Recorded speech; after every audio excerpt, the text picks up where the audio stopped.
Everybody, this is Jim at SP500chart.com. It is November 1st, 2012, and we're going to take a look at the S&P 500. Before we do so, I need to remind you that the website and this video are for educational purposes only. Nothing stated at the site or in the video is intended to be used as investment advice. I control lines on charts, but you have to draw your own conclusions from your own research, and you need to make investment decisions that are suitable for your personal financial situation. I'm not a licensed financial professional, just a guy who draws lines on charts.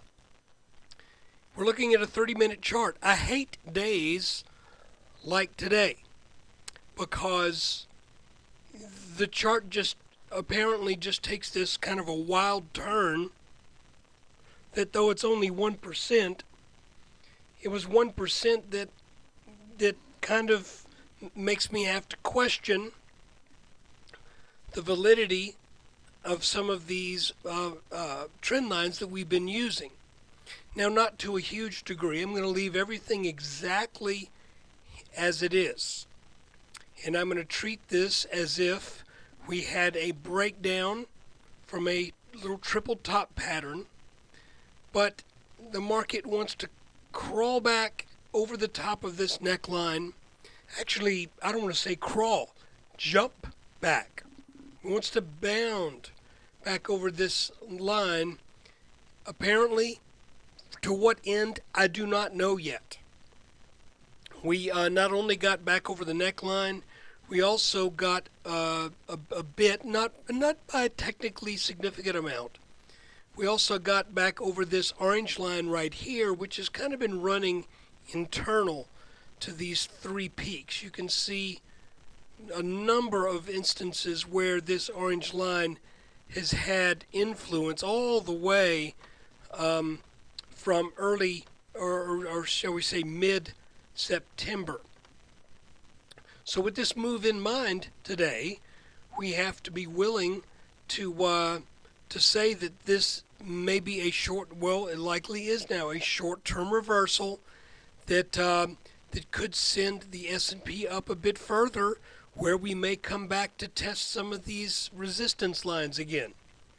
Now, some people have stated in their technical analysis that when a pattern fails, you can use a measuring tool to kind of get an idea for the degree that the pattern fails. In other words, if you have a head and shoulders top that breaks the neckline, but then it gets back over the neckline, then there's a little method you can use that can tell you kind of what to expect on the rally.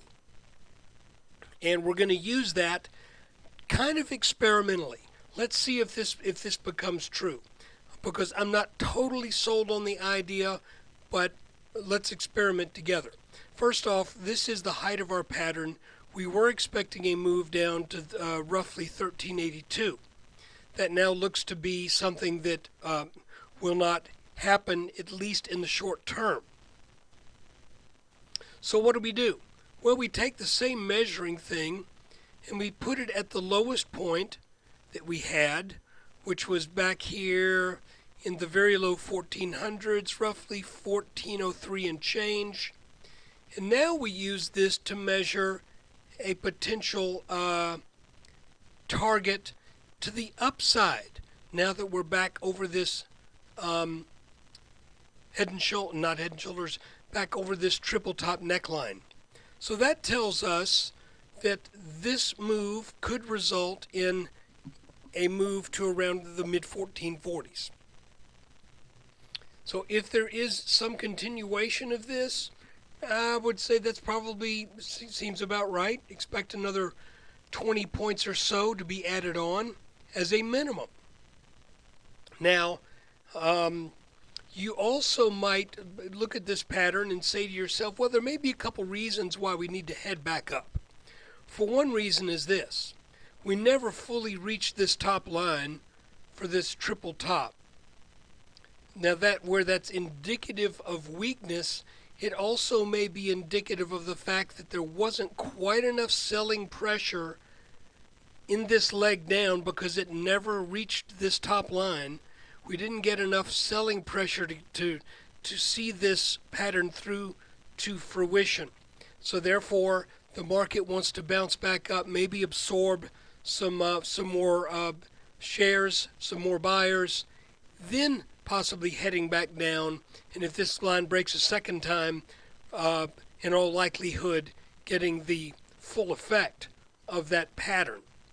The other reason you might look at this and say this could happen is if you look at the distance between the peaks.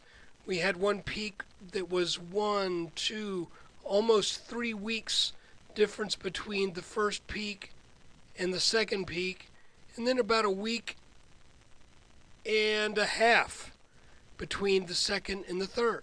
So it could be that there is just that we just didn't quite have the symmetry to make this a clear-cut pattern. I don't know that any of those speculations are adequate to explain why the market does something. And quite frankly, folks, there's not always an explanation why the market does something. Okay?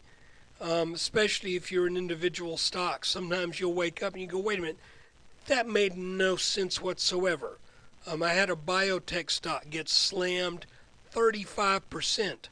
And I had a good to cancel buy order, and that buy order hit, and I'm down 16% right off the bat because my order hit. I wish they had a thing that you could say, here's a limit buy, but ignore the first 5 minutes of trading. Wouldn't that be nice? But anyway, that's neither here nor there. We're looking at the S&P. So we are now over this neckline by roughly not quite a 0.5%. And if it would not surprise me, though, to see this as a little flag and we end up getting that move into the 1440s. That looks quite plausible. Not really being able to point into anything in the chart other than this little experimental measurement that we're going to do here off what now appears to be a possibly failed pattern.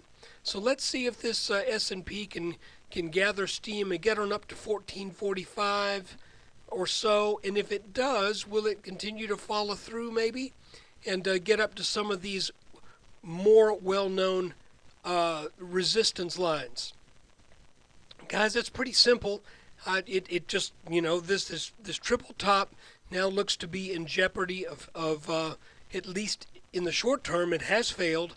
The question is, will it fail in the long term? Let's see what happens for the rest of this week. And by the way, I would fully expect tomorrow being the last major economic calendar day before the elections.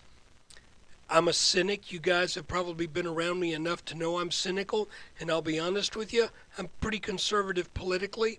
I try to keep it out of it, but you understand. This is what I want to say, though.